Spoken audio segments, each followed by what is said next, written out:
But just know that it's me that you love and I hate. And don't ever regret the decisions you make.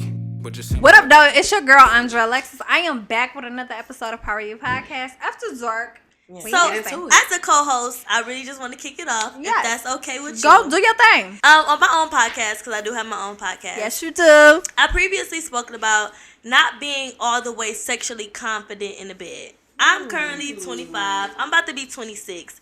And I feel like I didn't start having good sex. I started having sex at 14. Ooh. I started having sex at 14. I lost my virginity at 14.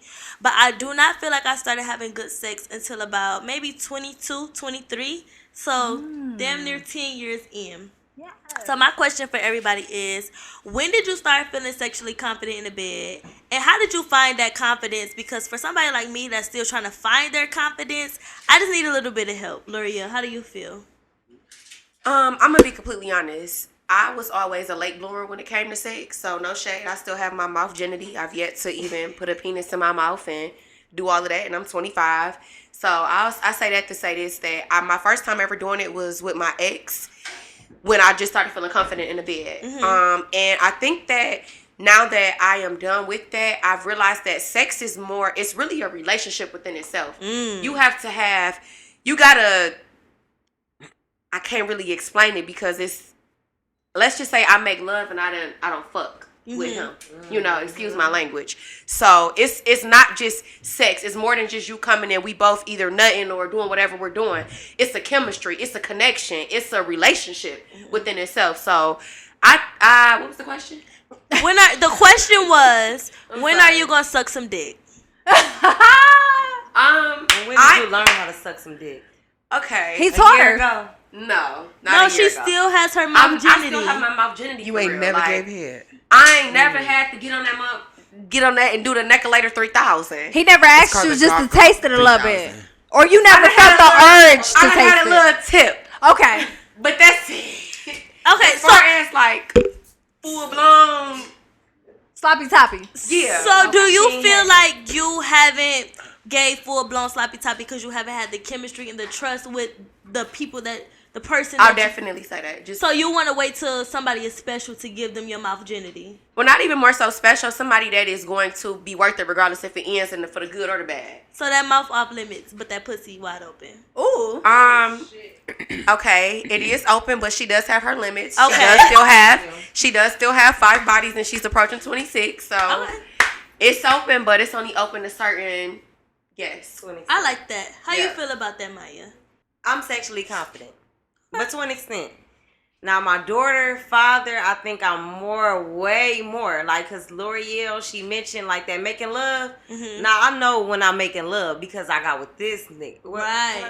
Yeah. You can tell you. Yeah. I show my respect. But anyways, yeah. It be intimate. And it's, like, to the point where you ain't thinking about just fucking, getting your nut off. It's more like, damn, I just hold you. It's like, so I ain't get a good fuck until 23. True. How old are you? I'm 26. Okay, so for me, it's more of a mental connection. And I lost my virginity at 16. And I lost my shit at 14. So it's like, until I felt like I was in love with somebody or just like, ooh, damn, I had this shit forever. 23. See, for me, sex is more mental than it is physical. When I'm mentally attracted to you, you're making me happy. I feel safe and secure with you. I'll do whatever. Because in the bedroom with me, when I love you, when I'm mentally attracted to you, it's no limits to what I do. Like when I say there's no limits, I stuck my finger in a nigga ass before. He asked you to do that, or you was just trying new shit? Is it Power You After Dark? No, you can't. I'm saying he asked you, or you just trying new shit. I know that's right. While I was doing Let me slow it down. I feel like when a man is really in tune with his body, I don't look at anything in sex with my man as gay. Nothing. Because when you're in tune with your body and you know what makes you feel good, I just want to make you feel good. I love my man in his love language. So when he said, put some pressure on my asshole, I was sucking it and playing with that asshole. Because a true man know that his G-spot is in his ass. A true man. They hate a man who can't admit certain shit like that. But no, when a man is Don't know his really sexuality. but when a man is really in tune with his body, he understands exactly where his G spot is at. And ladies, I'm telling y'all, when y'all put pressure on it, he's going to experience a nut that he's never experienced. But I'm gonna pass it to Dre and ask her how she feels. Damn, she gonna pass it to me after she said all that. I'm just saying, like one time. Okay, so I feel like at this point I'm 30, so I feel like I'm confident. Head getting crazy, you know, when I do it last time. You know, the man ain't complaining, you know, ring on the finger type shit, you know what I'm saying? It might be certain shit that he like to do that he haven't voiced, but honestly, I feel as though when we have those conversations, I do what it is he asks me to do and vice versa. It definitely took some time. I done had a few kids, so as a woman, I kind of lost a little confidence in them, you know, in between having kids and things of that nature. So I'm kind of like trying to get me back together, because if I'm confident within myself, then baby, the bedroom, that's nothing. Like, we gonna get this shit together. So I think the confidence start within you. So if you're confident, then it ain't shit. Nigga might be telling you, like, bitch, you ain't, like, nigga, what? I ain't doing what? Yeah, I'm doing that, fuck. But as a married woman, when do you know, because as a married woman, how do you keep things spicy? And when do you know, like, it's time to sit down and just evaluate how I've been as a wife, how I've been as a slut in the bed? Because, you know, it's all this one package. But when do you have time to sit down with your husband and really evaluate? Because I'm not really into marriage. Yeah. But when do you have time to evaluate with your husband? Well, we talk all the time because, one, we have the podcast together. So we just have, it may be like 12 o'clock at night, and I just ask some random ass shit. Like, you sure you happy? Like, you know what I'm saying? And he can vouch for that because he's clearly in the room. So I'm like, are you sure you happy? Like, am I doing things, you know, to make you happy? Is this something else I should be doing? You know what I'm saying? Like that. So I'm always vocal. I'm always open to communicating, because I feel like that's like, shit, that's the policy. If with anything, any type of relationship, you got to communicate. So if somebody's not making you happy, you got to let them know, like, that don't turn me on. Like, that might turn you on, but that don't get the pussy wet for me. You know what I'm saying? And you got to be 100 with that person, because especially if you're married and you want that longevity, you got to know, okay, babe, you thought you was turning me on by that, but that's not really working. You know what I'm saying? So we gotta, like you said, listen to each other's love language and actually do what it is that turns the person on, and communicate. Like, talk to them. Like, today you might like that shit, tomorrow you may not. You know what I'm saying? So just having that open communication policy, I think that kind of keeps shit on the straight and narrow. True. Definitely, because I'm not a mind reader. What about you, Shauna? How you feeling? For sure. I feel like I'm super, super confident, but at this point in my life, I don't think that I've met someone who made me feel like I have a phobia. What's your phobia? I have a phobia with other people's juices on me. Like, I don't like that. Like, I don't know why. Like, what you mean, juices? Juices, pre-cum, okay, sweat, sweat, like that gets to me. So I have yet. I feel like I'm super confident. But at the same time, I've yet to meet somebody that don't have juice. I wanted to accept that. The juice. Juice on me. What's your sign, Shauna? I'm a Gemini. Okay, same Gemini. Yeah, okay. Okay, Jalen, how you feeling in the bedroom? Right, Jalen. Well, honestly, I'm always confident in and out the bed. Never had a complaint over here. I'm 28. I lost my virginity when I was 14. And I will be honest with you, when I lost my virginity, I was scared that I lost my virginity, because I was like really, really religious at the time. And so it kind of haunted me. And then, you know, life just life. And before you know it, 2 minutes later, head game strong, True. So it's just kind of one of those things. I'm super confident, but I think my confidence has never been challenged in the bed. And that's why I think I'm not as sure of my confidence. I know that what I have is good, no matter where and how, but it's like nobody has ever been able to like top my confidence in bed. So it makes me kind of like, is this right? So I want to ask y'all, do you feel like you're only what you are because that's what you were born into? And I want to say it, for instance, as a Christian, I was raised in a Christian household, but I just don't feel like black families or anybody that's really religious gives us a fair chance at picking what we choose. It's just like you have to be exactly what they told you to be. And to be completely honest, I believe in God, but I'm not religious. I don't believe in Christianity. I don't believe in Muslims or Jehovah's Witness, because I just feel like it's all man-made. I feel like there is one God, and I feel like he comes to us in different forms because we all don't learn the same, just like we all don't speak the same language. So that's where I feel like the different religions come in at, as, you know, it's just speaking a different language that resonates with you. But I do believe in God. I don't believe in Christianity or Buddhism or things like that. So how do you feel about that starting out, Jalen? And then we can come this way since we ended off with you as being religious. I think for me, religion for me has always been something like ritually that you do. But for me, the relationship has kind of been standing out true and true. Like I grew up Christian and Baptist, and then I went to non-denominational, and at the end of the day, all of it is really the same. It's really just how you decide to dissect the Bible. And I don't use the words quotations. I do believe in the Bible. But I think for me, religion played a huge part in just the fundamentals of me in general. And when I was able to just realize God for myself, I think that's when the limits of people, and when I mean the limits, I mean like the opinions of other Christians, the opinions of other churches, the opinions of other platforms in ministry, the opinions of just like you're a follower of Christ, and it's like me being a follower of Christ or me being a Christian is no different than somebody else who's a Christian, but they are just a drug dealer and a Christian.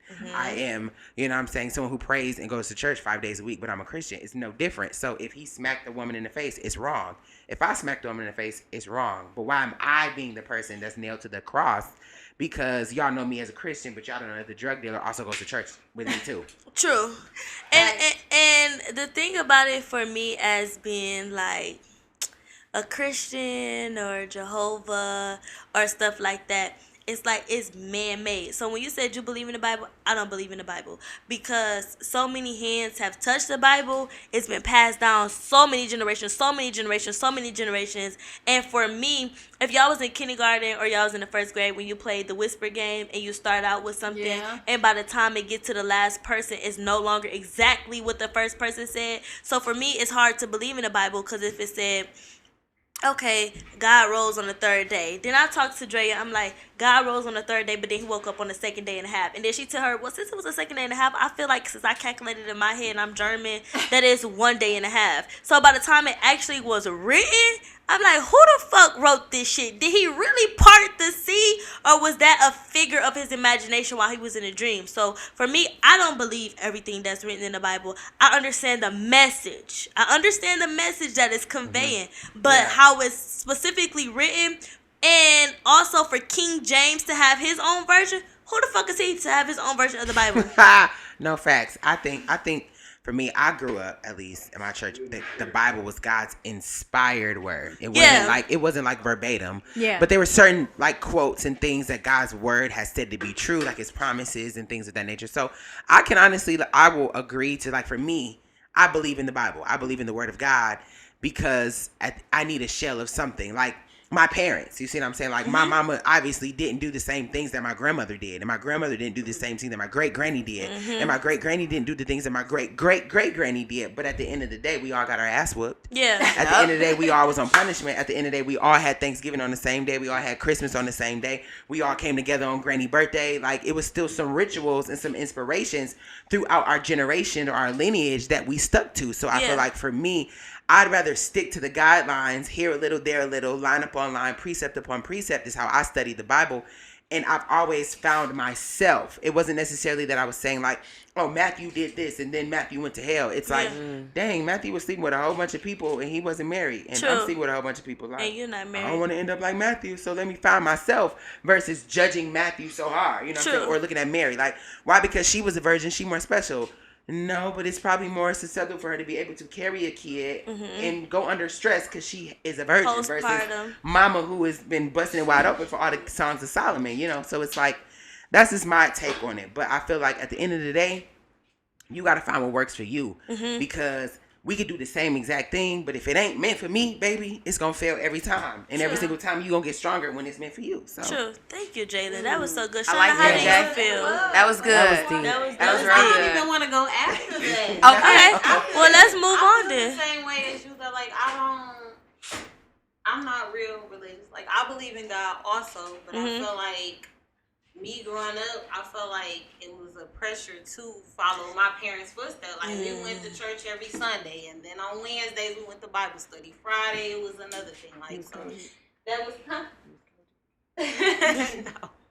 But yeah, I felt the same way. Like I'm not real religious, but I do believe that there is one God. It's one God. I'll just follow that and. Right out. True. Listen, I'm agreeing with y'all. Like, so at this point, being 30 and everything, I'm trying to. Lord, I agree. It's one God up in here. Like, don't even play with me. True. Okay.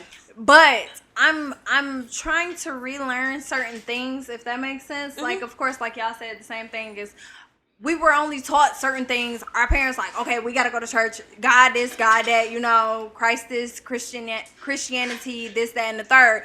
And I'm relearning certain things, like even what Christmas mean and things of that nature. You know what I'm saying? Like, because we were only taught one thing. So of course, traditionally, we're gonna, unless we research things and try to learn it ourselves, we're gonna go ahead and teach our kids the same stuff because my mama not wrong, right? Yeah. You know what I'm saying? My granny not wrong. That's what it is. You know what I'm saying? Until you research it yourself, you really are discovering new things. So it's like, that's where I'm at right now. Like, I pray. I believe in one God. I don't be like, oh, you know what I'm saying? Like, not whatever too much. You know what I'm saying? But I'm gonna pray every day. Like, that's True. just what I'm gonna do. Thank you, Lord, for waking me up. You know, my kids and everything like that. Like, that's just what I do. But at the same time, I'm still trying to learn and unlearn certain things. Like, I just want to know.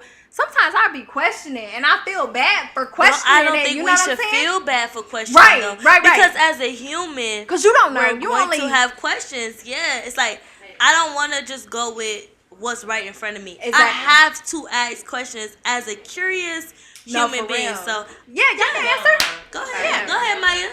Okay, I'm gonna make it short and simple. Okay. Because I do feel like this year in my life I've been a lot of places I never thought I would be. Yeah. And it's not even because she is here, but it's not even just to pass the mic. I don't have anybody in my family that is as close knit to God as her and my cousin India. Okay. But the difference between Jemiah and my cousin India is that her mother is a minister. Is that right? Yeah, her mother is a minister. Ooh, so this about to get spicy. Mine too. And I've went to their church a few times, or I say a couple, and I've kind of just noticed that anytime, and I've witnessed, you know, we've been through, especially these last 13 months, we've been through a lot of storms together, but anytime we going through a storm together, if she may be with her mom or at her mom's house, her mama projects to God every single time. Mm-hmm. Every single time. If Jemiah call and say, Mom, I'm running late for work and I got to drop Naya off, her daughter, her mama somehow it's going to end up being back to God. Yeah.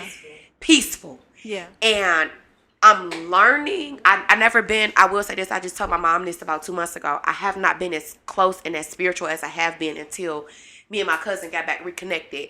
And I don't know if that's just whatever it may be working, but I do know that with her mom being a minister, I've witnessed a different altitude and a different level of my appreciation of Christianity and even my going to God. It's like lately, these last 6 months, I've probably been going to God so much, just going home, going to bed, God, please, God, please, God, please. But before it was, L'Oreal, figure it out, figure it out, figure it out, call your mama, figure it out, call your mama, call your brother, figure it out. Mm-hmm. But lately, I've been going to God, so I'm not going to deter the topic from saying that, oh, I'm not a Christian, because I am.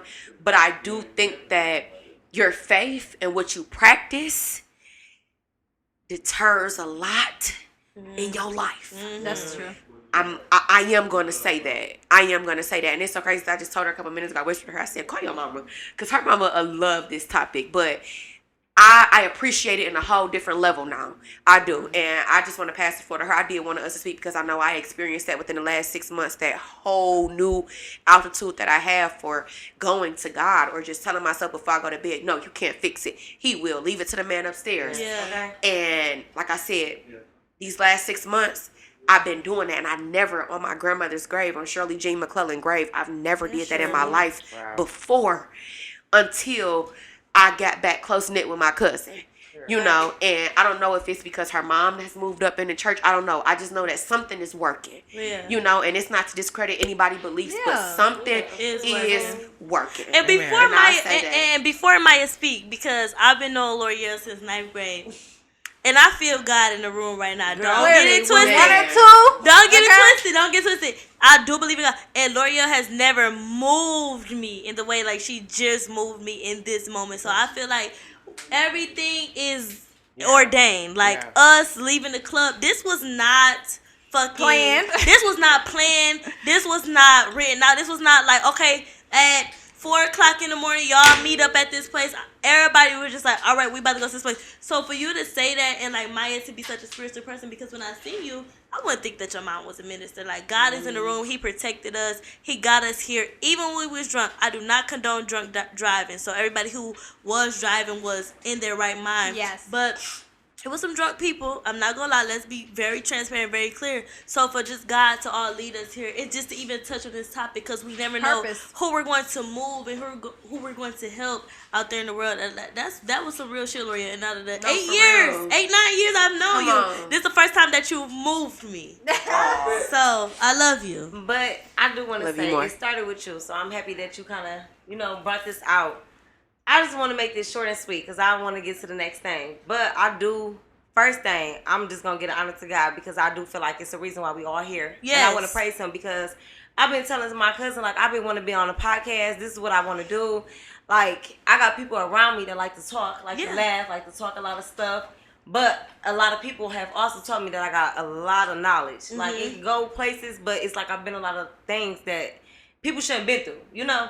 Mm-hmm. But I do want to say on the basis of God, what you said with L'Oreal, I'm just looking at her and I'm like crazy because when me and my cousin got with each other 13 months ago, no, he wasn't in her like that. And it's not to really shut you down, cousin, or whatever God had for you or whatever he was doing within you. It's just like I used to sit back and I never tell her, but I was just like, she'd just say, I'm leaving in God's hands or whatever. And I'm like, yes, okay, God, yes, you getting her where I'm at. It took a long time. And still to this day, I'm working on it because I still drink, I still smoke, I still do with I still run with the bad shit. But then at the end of the day, when I get home in my bed, do y'all know I thank God every day, like I know y'all do. So, I just thank God that I'm still here, that I'm breathing. I tell everybody on my job, I deal with like probably 50 to 70 people a day, y'all. And I tell them like, long as you able and you got the ability to do anything, you can save a life. Yes. You can say good morning, hey, have a good day, and save a life because there's so many times where a person or people done told me, smile, you beautiful, because I look so angry.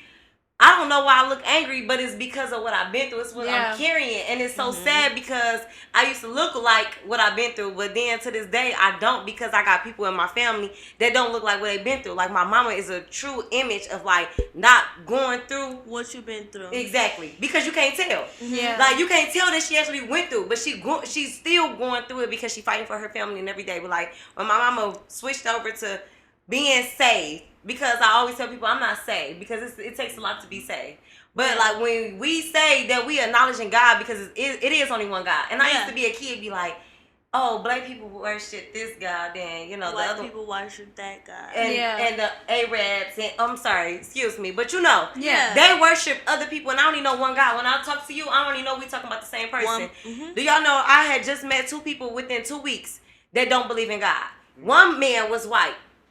He don't believe in nothing. They call him atheist. Atheist, yes. And then I met this one boy. He's black like us, but he was so fucking fine. His smile was so fucking beautiful, and I'm like, damn, but you don't believe in him. Yeah, that right there was a turn off. But he was like, I believe in beautiful people. I believe in the spirit. So that's why I just want to move on. You can't let nobody in you that this don't man believe. done brought me flowers because he thought I was mad at him. Yeah, but I was just like, God, but what are you doing? Don't judge nobody. Because what we believe in, how we feel. Because I'm listening to you and how you feel. I get that. Because I listen to the Bible sometimes better than I'm reading it. Because if I read it, I'll be like, okay, this what this means? Hold on, God. I know you want like that. For real though. But when you listen to it or you hear somebody else's perspective, you kind of feel better. Because it's like, okay, if you feel that way, I can feel that way. Because at the same time, it's your opinion.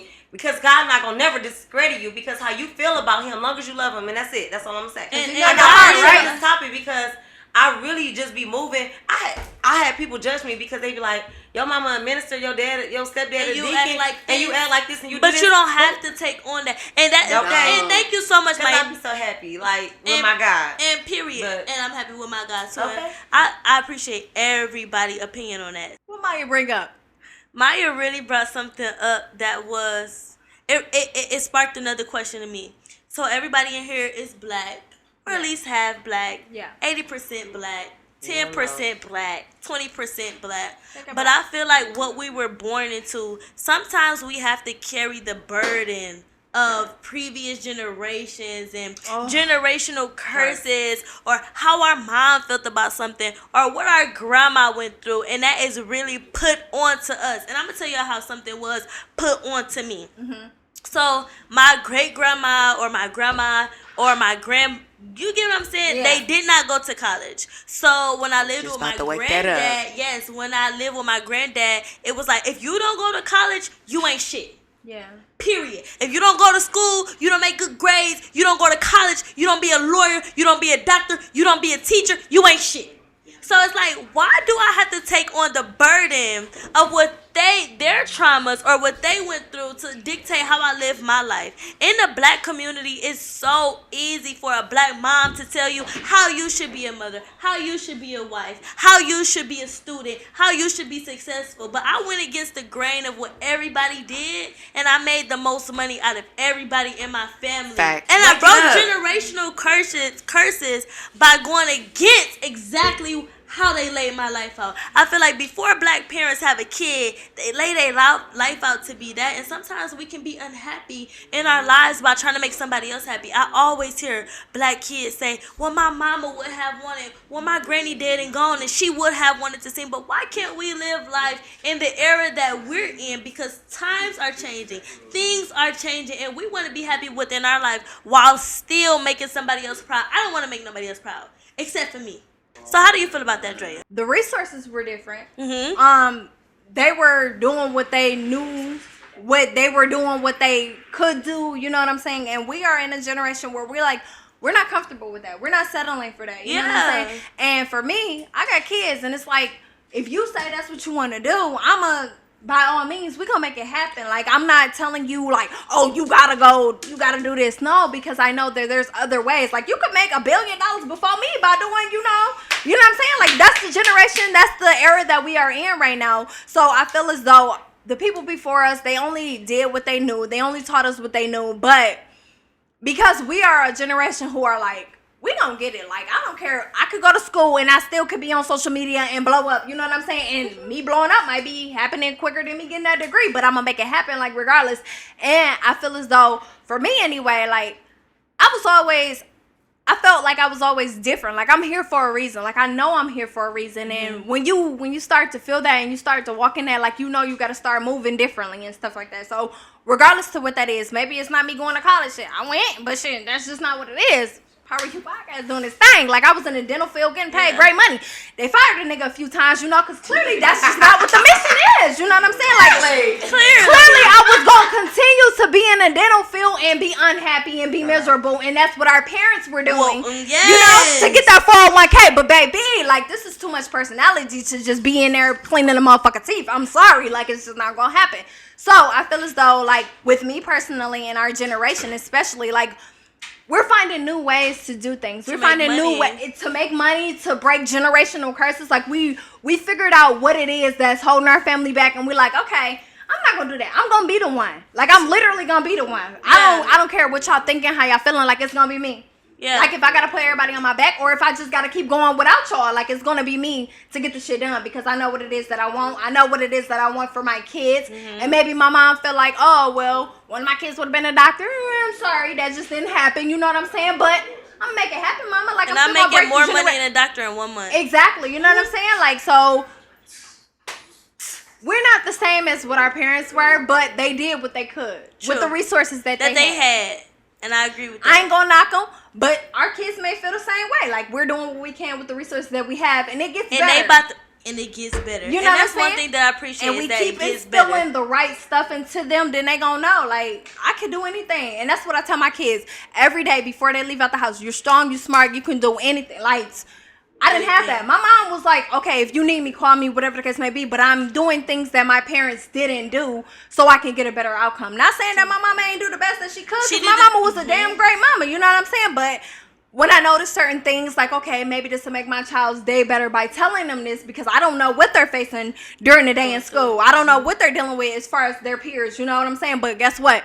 you the shit. I don't give a fuck what somebody tell you, long as you know that, and I'm gonna tell you every day, period. And you gonna believe that once you got somebody, especially your mama, you looking up to your mama. My mama told me I'm the shit, bitch. I'm the shit. In my case, And my mama told me I wasn't shit, and I'm still the shit. Exactly. You see what I'm saying? We breaking generational curses like that because you're not gonna talk to your child like that because you know how it felt. Yeah. You get what I'm saying? Yeah. What about you, Shauna? How you feel about that?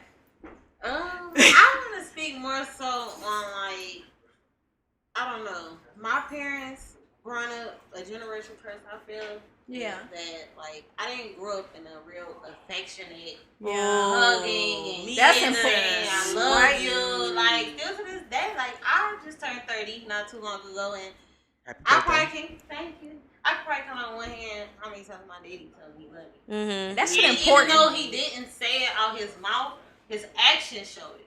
Yeah. You know, so that's one generational curse I try to break with my kids because my parents was always about money. Like I had everything I wanted or every sport I wanted to play. Like they always funded Yeah. what I had going on or always gave me everything that I wanted, but it wasn't.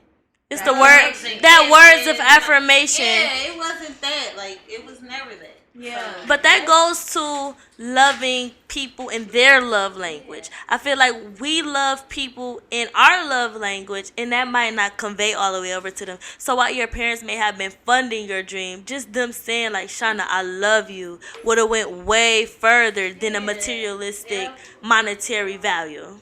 That's Yeah. facts. but then after having a conversation, like a real one-on-one with my father, it was Yeah. like, okay, my parents didn't do that for me, so I had to try to learn that when I had kids. You know? True. Because he didn't have that with his parents, Yeah. so he didn't do that with his kids. So that's something you broke. Yeah. Yeah, And I love that. Yeah. Definitely. And I definitely admire that about you, Shauna, because that's something I'm trying my best to break with my kid. But I was raised in a military household. I was taken from my mom at 7, and I moved with my granddad at 7 to 14. And he was very militant. So it wasn't like, I love you or stuff like that. It was like, yes, sir. No, sir. Yeah. I made my bed, sir. I did good in school, sir. It was never affection there. So that being said, I don't like hugging. I don't hug my friends. I don't hug my mama. I don't hug. When they try to hug me, I literally run, and I have it on camera. If we can pull it up on video. It's like my friends want to hug me so bad, but I literally cannot. The only time I find affection is in sexual places, and I feel like that's a curse because I never found affection in my family. I only found that when little boys liked me or little boys wanted to kiss me. So I'm trying to find how to be affectionate with my daughter, and it's very, very hard. It's very hard. I love my daughter with everything in me, but when it comes to hugging her, or just rubbing her feet or rubbing her hair, or just saying, Sahara, like, I love you, you're doing an amazing job, I find it hard. I still do it, but it's forced. It's not, I won't say it's not genuine, but it's not natural. It's not natural to me because I didn't have that for myself, but I want that for my daughter. So I really try to push that for her because I can only find affection in sexual places, and I'm trying to find that in other things like friendships or just being platonic or just being a mother or just being a co-worker, but it's hard for me. So just by you breaking that generational curse with your family, it just makes me admire you, and it gives me inspiration to just be just willing to be affectionate in different places outside of sex. That's great. Yeah. I just want to piggyback because, like she did say at the beginning of the podcast, we have been on each other since high school. And one thing that I do have to say about Destiny is that a lot of people don't understand why she attracts so close to her friends. Yeah. And it took for me to really have to get close to her to realize that she's so attracted to us because she didn't have that knit elsewhere. Yes. She didn't have. Don't make me cry. Okay. On this episode. No. We're gonna have a moment. We're going to have a moment because, you know what? We're not going to have a moment. We is gonna have a moment because I got something to tell you that I never told you. Okay. Well, Yes. it's, you don't know what you have until you look at others that don't have it. Yes. And That's being around her, I always, like, even from just freshman year, we had Cass Tech. We started off. It's those two type peoples in the world that went to Cass and those that wish they did. Had to add that in there. No shade. No shade. But I always wondered why, like she was always at school, always hanging with her friends, Yeah. and the third. It's like we get older, okay, we not 17 no more, we not 14 no more, we not 23, we 24. Everybody's here, we're traveling here to see this, we witnessing this. We may not be talking every day or every month, but I'm here. If you need me, call me, and I'm coming. And it's like I've grown to learn that she's so attached to friends because that's her family. That's her family. And let me say one thing because it's on my mind. Loria's a bitch. Oh, wow. Damn. Loria's a bitch. But let me tell y'all something. I'm sorry. She said the same thing about you. So Yeah, it's okay. No. Listen. Loria's a bitch.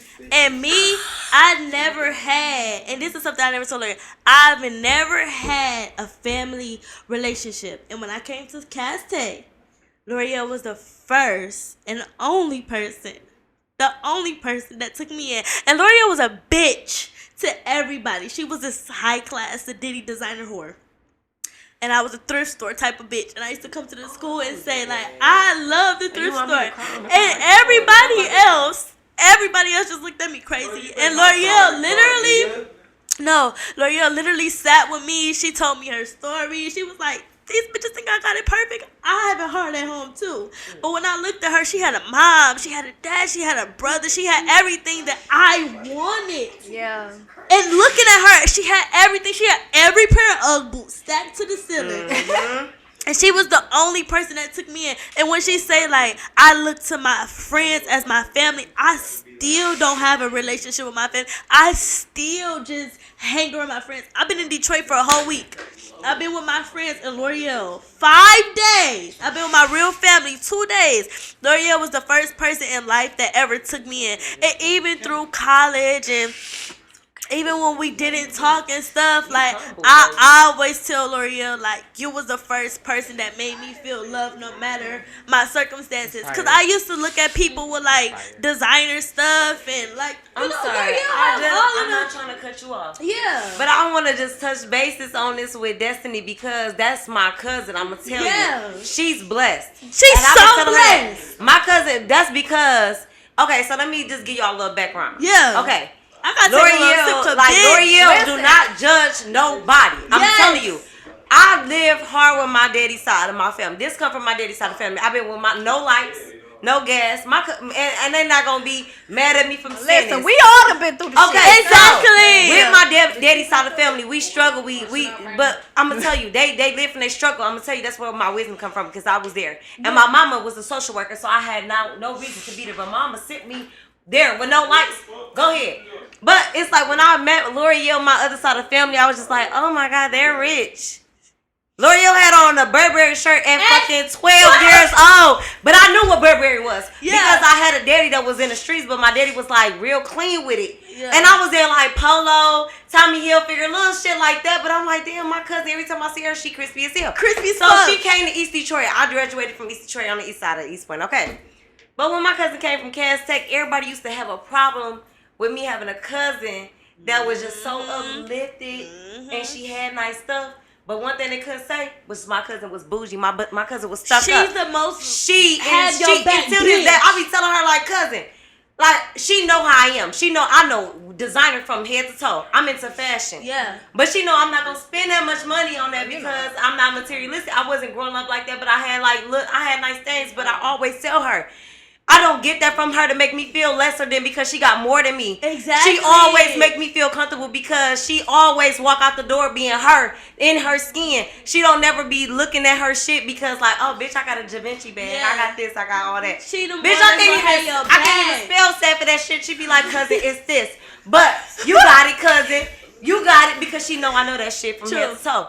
She don't never knock me down because I had 10 bags, bitch, but she know I had the money. But my cousin is so humble. I'm telling you, she's the humble of the most because her mama worked for that shit, though. Let me tell you that. Don't get it twisted. Don't get it twisted. Her mama worked for that shit. And at the end of the day, it's like, that's why I be so, I'm intimate with my cousin to where it's like, she would be to the point where like, cousin, like you said, I still go through shit. Her mama always been doing strictly for her. I see why her mama give her everything to where she work her for me and she gonna give it to her because it's like she did it by herself. Right. Yeah. You know, it's like it's different with my mama because it's like you beg somebody to be there, you know, like you be here. And it's like, you know, I just always thank God for my cousin because she never been that too. type of person. Her nose so red. Made me feel Lipstick lower than 11. what I am because of what I got. And before we move on to the next topic, because it's getting a little It shit. is. I want to say this before we move on to because we need to laugh. Yes. But to anybody who's watching, I just want you to embrace everybody that you come across just as a human. No matter how much they got or what they have, we all feel. Every human shit come and go. Yes, every human feels. We all have emotion. And that's one thing I always take in life with me is a lesson from L'Oreal, because lessons from L'Oreal need to be her podcast. Lessons from L'Oreal. A lesson from L'Oreal that I always took is that she's genuine. She's a loving person no matter how things may look on the outside. So no matter the strong friend, check on your strong Listen, Check can on I the say strong something quick about Yes, that? Listen, check on your strong friend. I made a video and I was gonna post that. I didn't post it, but I was Post like, it. that's literally what I was saying, because I feel as though I'm always the strong friend. Like, people will call me like, Dre, I just need to vent. And they be like, bitch, I just had a baby 8 months ago. Yeah. Bitch, I'm depressed. I need to vent. I'm going through. I got married. I'm going through. I ain't worked and I'm a working like, listen, ask me how I'm doing. Like, just ask me how I'm doing. But motherfuckers don't check on their strong friend. And that's a very important thing, because you want me to be strong for you. You want me to keep taking in, you know, what you got going on. And it's like, damn, once my cup is, you know, empty, Full, bitch, like, yeah, or full, either way. It's because we pour into other people's cups so much that our cup is empty, then we feel depleted. And when I talk to my therapist literally told me, if you don't have it to pour, don't pour it. If your cup is full and you happy where your Lately, cup I is, ain't been you don't feeling have bad. to pour. How do you know you can't pour no more? Because that's so crazy. You I was know. talking to my little cousin You about know that. the feeling. Like, You when know your family you literally know the feeling. Okay. Like, it's like, okay, I really don't want to hear that, but I'm gonna do it because I know it's gonna help you. But in real life, I really can't handle it. But let me ask you I this. can't. So we got on this discussion because somebody told me at my job, because like I said, there was many people, so it's like different emotions and feelings going on. So for my cousin to tell me, like, you know, he like, no matter what, how they is, because we dealing with family stuff, no matter how they is, we still cannot change and do them how they do us. Yes, you can. Let me tell you what my therapist told me. Let me tell you what my therapist told me. My therapist, and you can't do it how you do it. That's not what she told me. You can't my take yourself down. It's hard. My right? therapist told me, I'm gonna put that you in can there. be regarding. So yes, Maya, I feel bad that you're going through what you're going through. But you don't have, she said you can be regarding, but you don't have to be responsible. And you don't gotta As take black that people, situation. yes, as I like black that, people, Des. we take on the responsibility of what other people's going through. So if my cousin was getting evicted, oh, let me send her $500. No, for real. We do like a little. For real. Let's do a something quick. scenario. Let's do a scenario. For real. To be I got a regarding. perfect one. I got one. Shit. I got a perfect one. Right. Okay, Right now. you have to be regarding, not responsible. So I'm about to show you how to be regarding, but not responsible. Okay, he Okay, because I got my own. Okay, let me hear you. Go ahead. I'm pregnant. Okay, you're pregnant. Oh shit. Right now? I don't have a car. Uh-huh. Can you go get me some food? Okay. Okay. Where your baby? And I don't have it, right? I don't have it to give. You don't have it. Okay. I'm sorry that you're pregnant and that you don't have any food. I really feel for you. However, I have to do what's best for me and my kids at this time, so I can't help you. But I will show you some resources that can help you get some food. The regard comes in. This was my therapist taught me. The regard comes in by just acknowledging and being sympathetic for it. I'm sorry that you don't have no food at this time, Drea. So then they gonna be like, can I, you know, I know you made Thanksgiving dinner. Can I get a plate type shit? Like, they gonna really, you know how people I cannot do. share my Thanksgiving dinner with you, Drea. I'm sorry, but where's that nigga that got you pregnant? That's And you can also say that, but just to be regarding, that's all my therapist told me I have to do. And you know what that helped me in? What? A lot.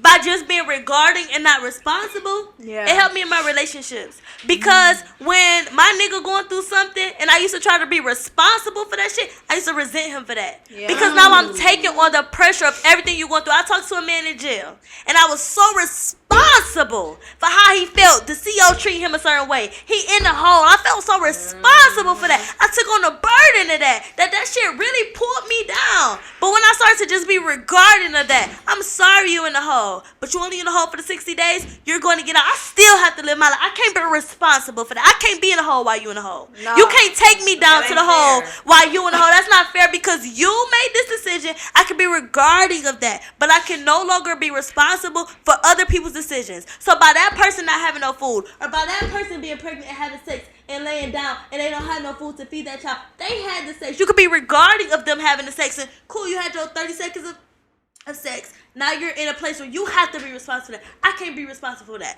I made Thanksgiving for me and my 4 kids and my husband. I'm responsible for us. I can be regarding of your situation, but I can no longer be responsible for what you put yourself in. Because me and my husband, we laid down. We had these 4 kids. We made this Thanksgiving dinner. That's my responsibility. I can't be responsible for nothing outside of that. Go ahead, Feel it down there.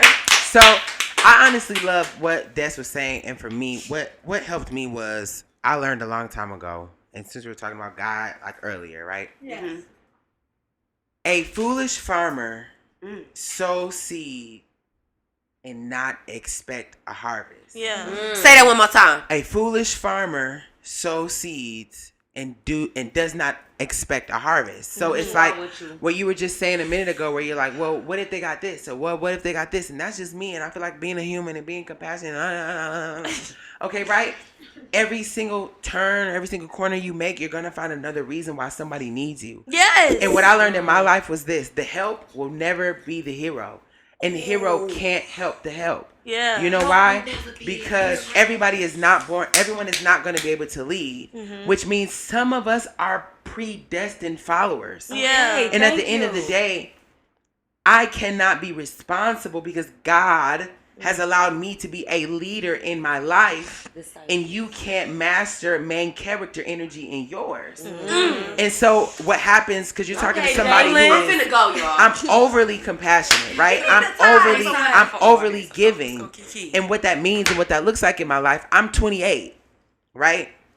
Me being 28, I have literally been at every socio-economical and financial status that has ever existed in anybody's life. And I'm only 28. And I can guarantee you that every single time I had to start over, it was at the sake of other people. Yo. Because what happened was this: I would give it to you, and I would give it to you, and I would say yes. And I didn't have it to give, but I'll still take you. I didn't have the time to spend, but I'll still send you money. I didn't have the money, so I borrowed it from somebody else to pay you to help you do this and help you do this and help you do this. And then I'm missing marks in my life by dumbass benchmarks. Like, how you can't move into your apartment because you $60 short? What grown ass man is $60 short? That's petty. That's petty. Like, you'll be petty. It's like, because you know you what I'm saying? poured But because too you poured much. all of it. And I would never forget. I will never ever forget this in my life. I remember one time I was homeless, right? I was like, dang, like, for real, God, like, this how you doing? I was super religious, and God said, do you know why you're in this situation? Because you keep giving my provision. You keep providing provision for people who never asked me for the plan in the first place. It's not fair at all. And you will repeat those cycles. So to answer your question, how do you know when to stop? Because every single time you look around, you're having the same conversation. God is not going to repeat himself. So if I'm supposed to learn, like, and for you the same, I'm the same situation. I'm literally gotten out of control with this flesh and this sex. You know why? Because I'm also a man that grew up in an environment where not only did the men not talk to me, my father was not in the picture, but my mother wasn't either. Okay. So how do you have a present parent but absent in both mental and physical? Yeah. I'm the middle child. I got a brother at 10 years old with no say. Nobody asked me how I felt about it. My mama came home with one. And I always had a sister that was 4 years ready for everything that I wasn't. And what happened in my life, I grew up unimportant. I didn't grow up unknowledged, but everything in my life wasn't important because it was somebody older or somebody younger who needed to do it first or who needed it more than me. And what happened in my life was I learned how to lean on my friends so much that I was only important in my friend's life if I was doing something for my friends. And so it wasn't until literally, I'll never forget, and this was recently, and what was recent was I was literally in a situation, in a place in my life where, being honest, I was about to jump off. I have a balcony at my apartment. And I've been in that apartment since like August, truthfully, just kind of thugging it out, right? I'm already thinking. And I remember my friend Alasia called me and she was like, how you feeling? Like, I haven't seen you on social media. Like, what's going on? And I was just honest with her. I kicked it with her like, I'll be truthful with you, babe. It's either I'm about to jump off this balcony today or I'm going to jump off this balcony tomorrow. But either way it go, it's going to happen. And she was like, I'm pulling up on you and I'm kidnapping you. And in that moment, I learned what it felt like to be important. It wasn't judging me because I felt the way. It wasn't antagonizing me because I felt the way. But it was legitimately like, you know what? I'm willing to stop everything in my life for you. That's more accommodating in someone's life than every single day that you're asking to become someone's miracle. Like, I'm not God. I can't perform no miracle, baby. Yeah. The same water you need, I need. The same wine you want, I want. So it's like, the same, we got to come to a position, like she said, I could be regarding. And what regarding looks like in everybody's situation is this. Hey, babe, guess what? Life is hard for everybody. I'll never forget, I was in an argument with my friend, and she like, this girl, and my aunt had passed away. The woman who raised me had passed away. There was so much going on. And this, I'm like, everybody died. Everybody. Every day somebody dies. And because every day somebody dies, guess what? Every dead situation is not my responsibility. I don't have to bring life to every dead thing. True. Sometimes let it die, babe, and see where God takes you. And that's my piece. Period. And thank you, Drea, so much. I'm so sad we have to end this episode of Power You. We gotta end it. We can't even do our cards because we can't do our cards. No, time. But this is what I will say. This will not be the last episode of Power You because today, what Power You meant to me, Drea, and I know this is your show, but thank you for having us and thank you for having me as a co-host. But today, what Power You meant to me was empowering you. The power is in you. Me. No, and you empowering me. And me empowering you. And you empowering Jalen. And Jalen empowering Shauna. Because one thing I respect about all of us today, we gave each other the floor. Nobody was the ball hog. We gave each other respect. Yeah. We let each other be vulnerable. We let each other be just us. And to power you is to power me. So thank you so much for letting me empower you. Sure. I thank y'all for joining us. And I feel as though this was a moment that we all kind of needed. Yes! Put some patience within yourself and never expect any help and never expect anyone to accept you for you. Just always stay true to yourself.